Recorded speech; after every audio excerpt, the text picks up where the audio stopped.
Hello, everyone, and welcome back to the show. We have a tremendous episode for you today, a very special episode in which over the last 2 weeks, we hit 2 milestones in the growth of this community.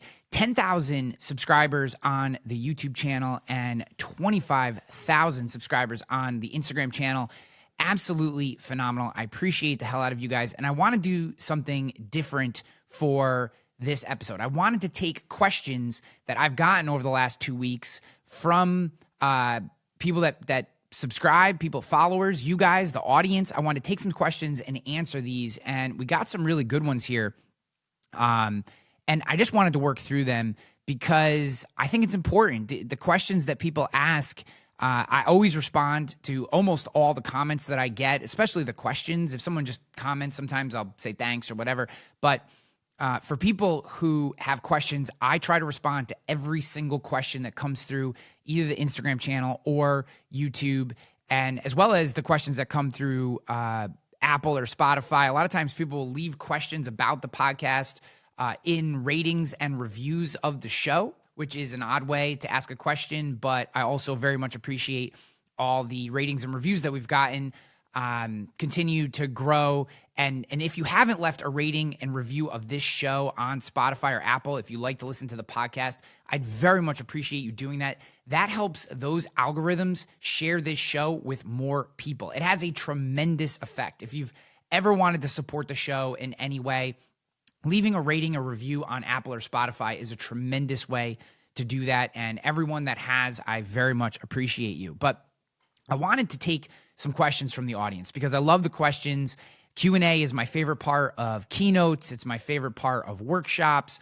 And whenever I'm on someone else's podcast, a lot of times they'll ask their audience for questions and hit me with those and those kind of off-the-cuff responses. That's always my favorite part. I love kind of real-time answering people's questions. So I pulled out 5 questions, which I'm going to work through the rest of the episode here, and hopefully some of these are relevant to you. I think they will be. They seemingly are relevant to everyone. So the first question comes from Sylvie, is the name, SIILVII.Z.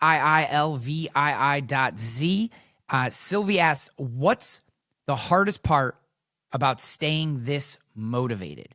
And the question is, I'm not always motivated. You're never going to be always motivated. Oftentimes, our work is done, our growth happens in the moments that we're not motivated. It is very easy to show up to the gym. It's very easy to show up for this podcast. It's very easy to show up to a sales call or for an individual when you're motivated. That's when it's easy. If we rely on the moments that we're motivated, we'll never move forward. We'll stay right where we are because motivation comes and goes. While we can do things in our life to increase the amount of what I'll call motivation, that sense of urgency, that desire to get things done, while we can do things to cultivate more kind of motivation in our lives. You are not going to be motivated every day. I am not motivated every day. Most days I'm probably not motivated, if I'm being completely honest with you. I don't wake up every morning David Goggins may wake up every day and want to absolutely crush, and I'm probably taking him a little out of context, but I do not. However, I have goals. I have people that I'm responsible for. I have bills to pay. I have my own desire to create.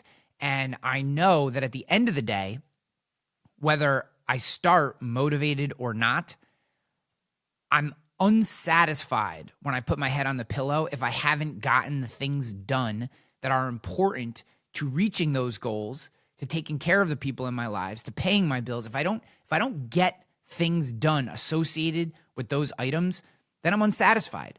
I find myself with my eyes wide open on the pillow, wondering why I didn't get this done or why I made this excuse. And I hate that feeling. Honestly, I think I hate that sense of delinquency more than anything. It makes me feel like less of a person. It makes me feel like I'm undeserving of the things that I have in my life. I'm blessed in so many ways. I had 2 loving parents. I was born in America. Seemingly good genes. My brain works for the most part. I have so many blessings, and to not get things done because I didn't feel motivated feels like I'm being disrespectful to those blessings, if that makes sense. So, all that being said, to answer Sylvie's question, the hardest part about staying motivated is believing that you need to be motivated in the first place. Just do the fucking work. Just do the work. Whatever it is you need to get done, just do it. You don't have to be in a good mood. You don't have to like it. You don't have to feel awesome about it. You don't have to, there doesn't need to be rainbows and sunshine and harp music playing in the background in order to get after it. Just do the work. If you need to make 10 sales calls today, make 10 sales calls. If you need to put a deck together for a big pitch or an investor meeting, do it. If you need to have a tough conversation with your partner or your spouse, do it. If you have health and fitness goals, which you should, then just eat right. Don't put the cookie in your face. It's okay to look at the cookie. It's okay to daydream about what that cookie might taste like. Don't put the cookie in your mouth. Have a banana, have some grapes, have a salad, or whatever it is that hits your nutrition or wellness goals. And if you don't know what those things are, go find someone that'll help you give you a plan in order to know what to eat, what to do. But if your goals are to stay fit and healthy, if your goals are to grow your business or grow your position inside of a business, if your goals are to take care of someone, do the work necessary, show up, do it, and understand that all the people that you look at online and may have some sort of envy for the life and the situation and the work that they get done, know that they are not motivated either. Not every moment of every day. Certainly most moments. To be candid, it's probably most moments of most days. The people who you envy for the amount of work that they get done, they are unmotivated. The only difference is they have the discipline to do the shit that needs to get done regardless of that motivation. I think it's a wonderful question, Sylvie. Guys, how do you feel about motivation? I hate the term. I use it, but I hate it. I hate, I've been called a motivational speaker in the past. Oh, you're Ryan, your keynotes are so motivational. I'm glad that people take them that way. I certainly am, but I do not want to be a motivational speaker. I want to help people figure out whatever it is, whatever that trigger is that gets them through the day. But motivating them, I don't even know that that's possible. I think it's a placeholder term that we use to denote energy transfer, which is wonderful. It's part of the job of a keynote speaker. It's part of this job as a podcaster, as a content creator, as a leader, whether that's a leader of a business, leader of a household, right? The leadership that we have over ourselves. It's your job to transfer positive energy. However, believing that you're always going to have a full tank of positive energy every day to get things done is just not reality. So, Sylvie, I appreciate that question. I love that question. Hope that answered your question. And let's get on to question number 2. Okay, next question comes from Tom.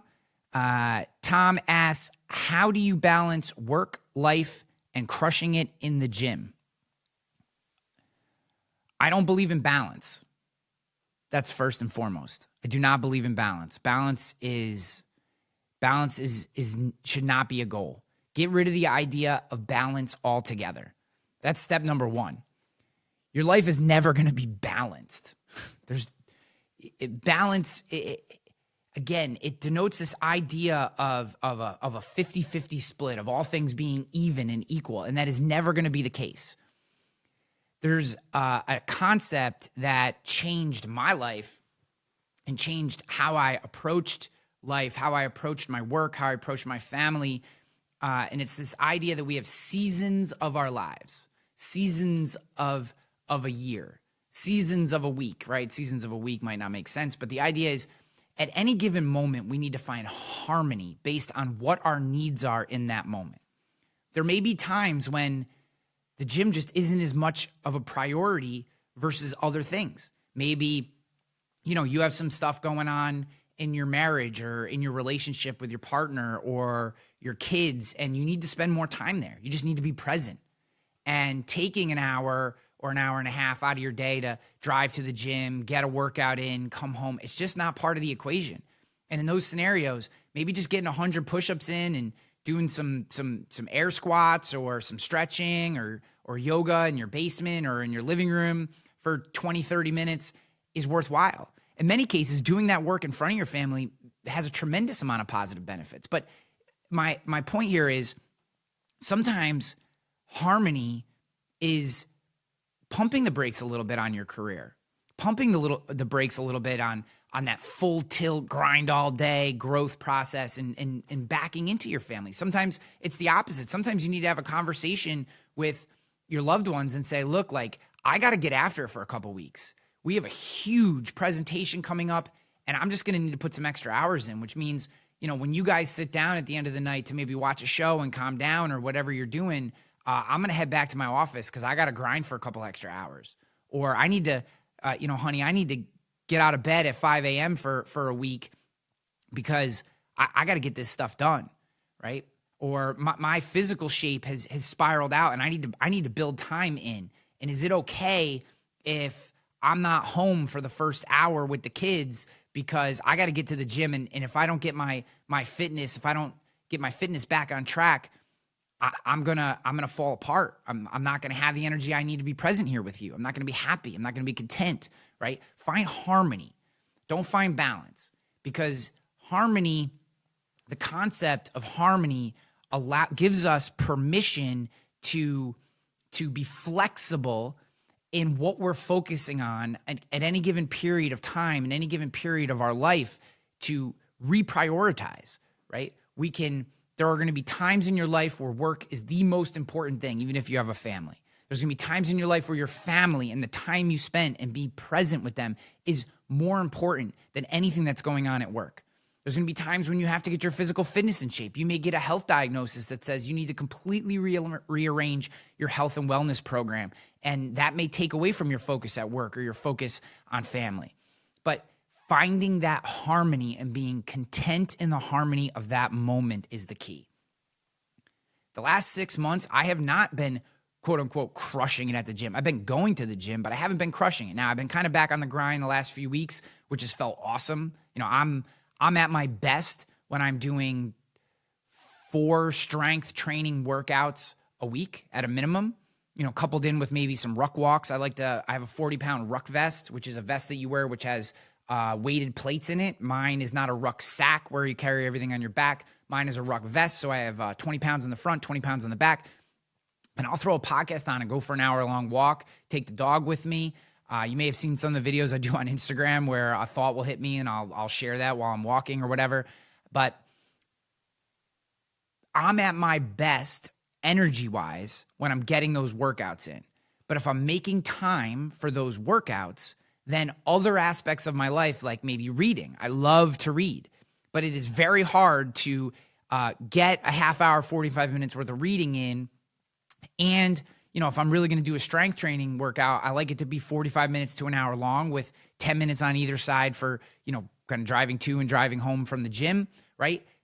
There are many times in my life when balancing work, my kids, my love life and getting that workout in and reading, I can't do all those things and prioritize all those things all the time and get the necessary sleep and also be thoughtful and reaching out to friends. I mean, it's just, there's so many pulls on our attention that we have to prioritize and harmonize our life and then be content and happy in that harmony. And know that if something is out of harmony, that we just need to take a moment and reprioritize. And I hope that answers your question, Tom. I think, balance, it's a word. I understand the meaning and why we use it, but I do think words matter.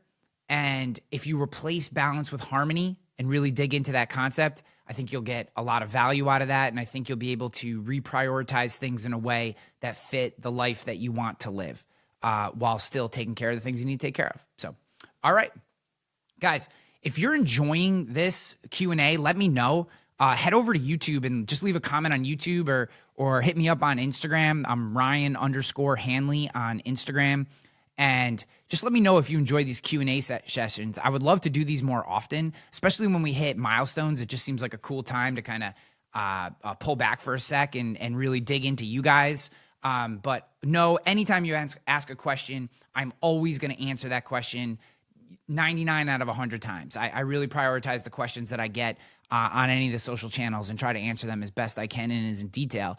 And a lot of times I try to do it with video responses if the platform makes that available, because I just think I think video and hearing someone talk and answer back is oftentimes a lot better and more valuable than just a typed response in the comments. But leave your comments or leave your questions, and I will always get those answered. All right, let's move on to question number 3 as we cruise along here in this Q&A session.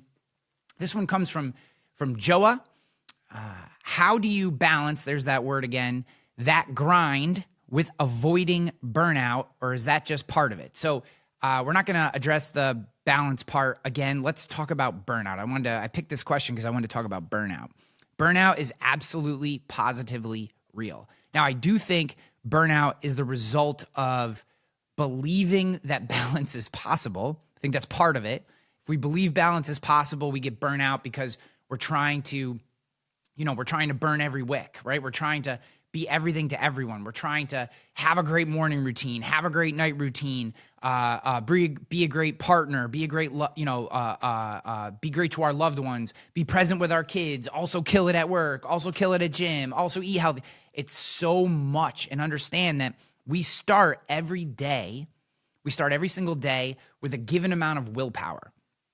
Think of it like a video game. For those of you who play video games or have ever played in the past, you start the game, this being every single day, with a given amount of energy. And every decision that we have to make pulls from that energy meter a certain amount. Small decisions, small activities will pull a small amount. Large decisions, tough decisions, decisions that really force us to use our brain and dig in, right? Those are going to pull more. So routine helps burnout. Routine helps burnout because the routines that we have in our lives, these could also be considered habits. James Clear's book, Atomic Habits, is wonderful for this. I think 50 million people or something crazy, some crazy number like that have read his book at this point. So if you have, then you know what I'm talking about. But if you haven't read it, I highly recommend James Clear's book, Atomic Habits. But in that book, he talks a lot about willpower. There's another great book, Willpower is Not Enough. Another great book to check out. And both of them hit on this concept of willpower being a resource that we lose throughout the day. And that habits and routines allow us to make decisions once and execute on that decision day after day after day. So if you decide you're going to go to bed at 9:30 every day and get up at 5, and the first thing you're going to do every day when you get up is read for 30 minutes, then the decision to read no longer pulls from your energy meter. If you decide every day you're going to get up and work on a side hustle, or you're going to work on a book, or you're going to get ahead on your email, whatever that is, building a routine and time blocking that routine into your calendar reduces your need to decide whether or not you should do a thing. The reason we want to build these habits and routines in is not just for the benefit of doing that thing every day that hopefully is positive, but so that we have more energy in the moments throughout the day that require us to pull from our reserve of willpower. Willpower should be like your savings account, right? Hopefully, month to month, you are operating out of your checking account, and that your checking account, money comes in, we save some, and then we work out of our checking account. And each month, our savings account is growing a little bit, investments, whatever. I'm not an investment advisor, so please don't bang me with, well, you should be investing in stocks or whatever. That's not the point. The point is, assuming you only have a checking account and a savings account are the only two things that you have available to you, right? We want to be operating out of our checking account most of the day, right? That's auto pulls on our mortgage, on our cell phone bill, on our utility bill, etc. Those things take zero decision-making process. They're bills we know that are coming due every single month. And for the purposes of our analogy, habits and routines are pulling from the checking account automatically every day. I'm going to read first thing in the morning, then I'm going to hit some emails. By that time, the kids will be up. I'm going to make them breakfast, spend some time with them, get them on the bus, get to work. I didn't have to make any decisions in that process. I know that that's what I do every single day. I didn't have to pull from my willpower reserve, right? Now, when you need it, say you have to buy, like I have a big purchase coming up in so much as I have to buy a generator, right? I know I have this generator I have to purchase. I've been not avoiding it, but putting it off mostly because procrastination. I just need to do it. I live in the north, storms hit, and I live in an older part of town, so we do lose power, and I want to get a generator, right? So now the decision to purchase a generator, that comes out of your savings account. That's a big decision. Do I purchase a generator? Do I not purchase a generator? For purposes of our day-to-day, that may be, do I want to have this tough conversation, or I need to make a tough conversation, have a tough conversation with a team member or employee or a peer or my partner? And that tough conversation is going to pull on our willpower, because every part of our body and our mind is going to tell us, don't do that hard thing. Don't have that hard conversation. And our willpower is what we're going to draw on to say, no, I have to do this thing. But if we have used up our willpower on little micro decisions all day because we don't have a routine, we don't have habits, then when it comes time for that tough conversation, our brain starts screaming, don't do this, don't do this. And we don't have any willpower to draw on to push past that hesitancy. Stephen Pressfield calls this the resistance, that constant and opposite force to our positive energy, right? That draw, that don't do this. It's going to, having that tough conversation with your partner, she's going to hate you. She's not going to respect you anymore, whatever it is, right? He's not going to respect you. He's going to hate you, right? All these negative things start coming out of thin air, fighting against us getting that thing done. And it is our willpower that allows us to push through it. And if we've used up our willpower throughout the day, then we burn out. We don't make those hard decisions. We become exhausted. We get to the end of the day, we start self-medicating with alcohol or pot or whatever we use, binge watching TV, playing video games to 1 a.m. because we've used up our willpower. So habits, routines allow us to build in the positive activities that we don't need to make a decision on because we just do them regardless. Time blocking helps us make sure we have that time. And we're saving our willpower for the big, tough decisions. And in doing so, what you'll find is you never burn out because you've gotten the things done that would otherwise apply pressure to you to burn you out. Joe, I hope that answers your question. Burnout is absolutely real. I've experienced it many times, and it is always because I am off my routine and my habits. When I fall out of good routines, good habits, I start making bad decisions, or I start struggling with tough, necessary decisions, and you get that feeling of burnout, that sense of overwhelm. And we all want to avoid that as much as possible. So, okay. Great question, Joa. All right, on to our fourth question. And guys, I appreciate you so much. 10,000 followers on YouTube, 25,000 followers on Instagram. For a channel like mine, growing, trying to add value to your lives, it's just amazing. And if you're not subscribed or not connected, please do. Hit me with questions, share with your friends. That's how the show grows. All right. Our fourth question comes from Jack Francis. Jack asks, what advice do you have for someone who struggles with morning productivity? When I was thinking about this question, the first thing that came to my mind is we're not all morning people. Most of us are. There are far fewer night owls, statistically. There have been tons of studies done on this. There are far fewer night owls than we want to admit. A lot of our night owl nature is us trying to deal with a sense of not getting things done during the day. And by not having good routines, good habits, we push into the evenings, and then we call ourselves night owls. That's often not the case. Many more of us are productive in the morning, but you may be a night owl. So first, try to figure that out. Where do you have the most energy? And I would assume for most of you listening to this, it is in the morning, especially after a good night's sleep. if you're struggling with morning productivity and you are a morning person, then the first place I'd look is the night before. What are you doing at night? Are you going to bed at a reasonable time? Are you getting 7 hours plus of sleep a night? There are very, very few people. Again, this is another kind of common myth. There are very few people that can productively operate on less than 7 hours of sleep on a consistent basis. Now, many of us do that, right? We get 5-6 hours of sleep, but then we're groggy in the morning and we don't wake up until we've had a pot of coffee and it's 11 a.m. So much of our lack of productivity in the morning has to do with what we're doing the night prior.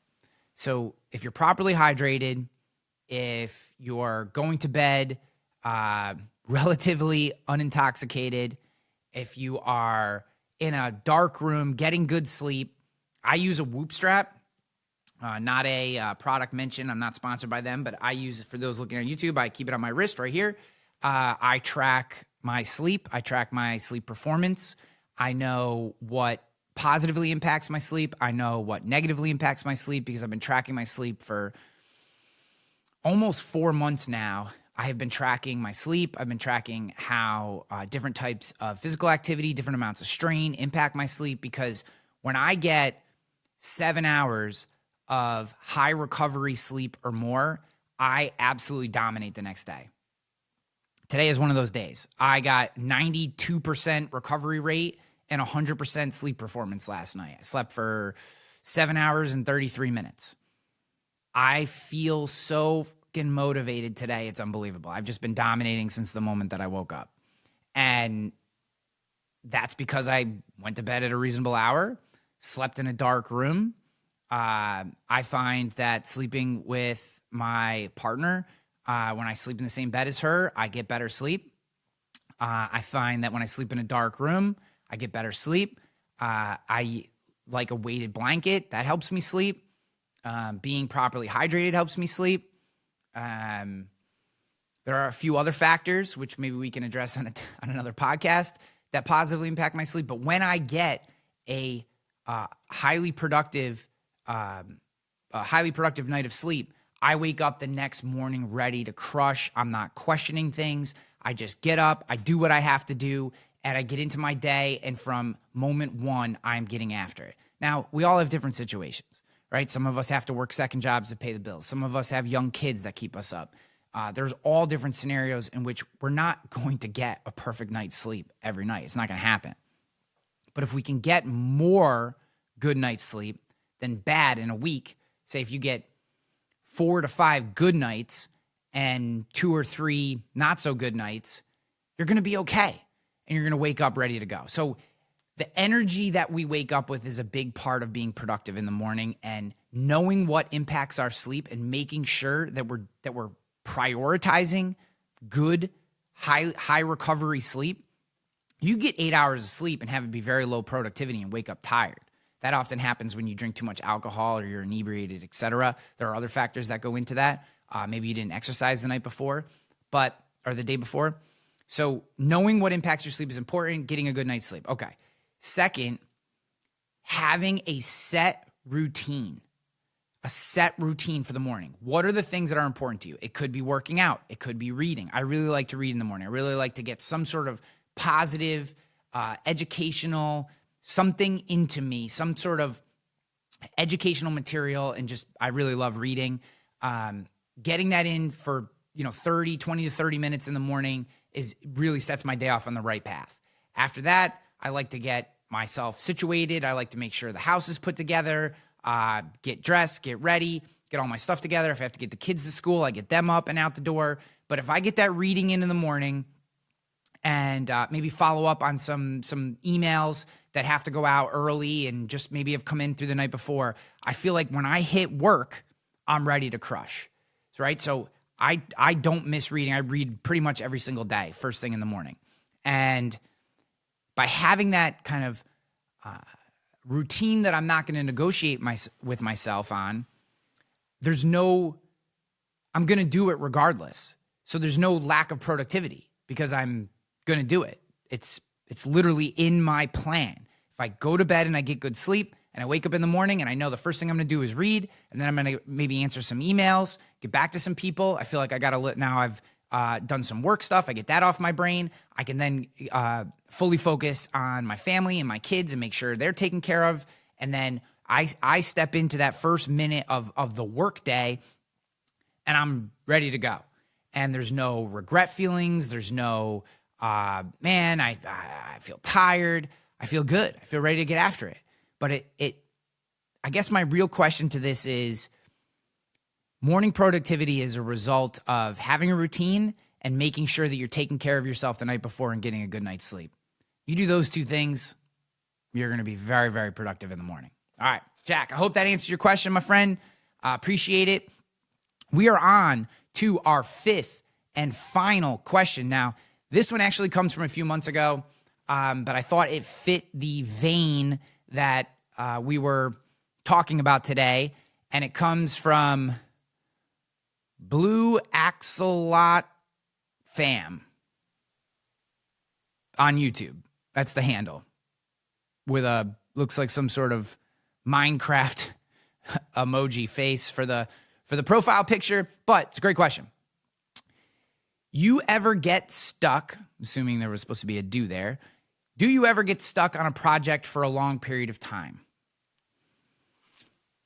Yes.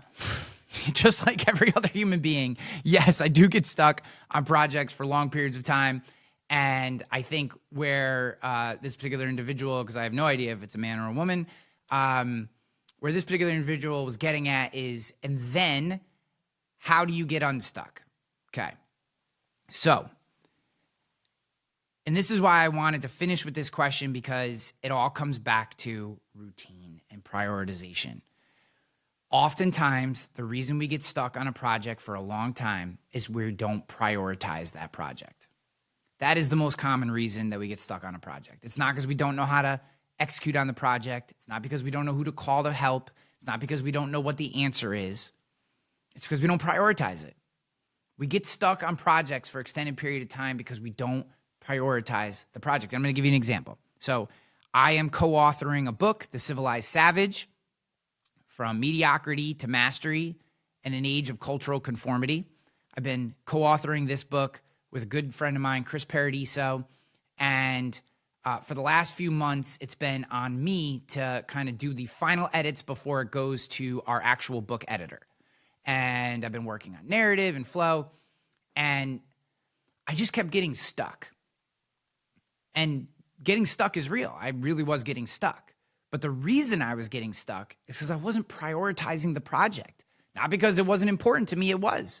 But I was prioritizing, my kids are involved in a lot of youth sports. I was prioritizing their practices and their games, and then I'd get home and I'd be tired and I'll work on it tomorrow, and then I wouldn't. And then finally I was like, this project, which is so important to me. I mean, I'm in love with this book. I think you guys are going to love this book. I can't wait for it to be, kind of real and tangible, and I can put it in your hands.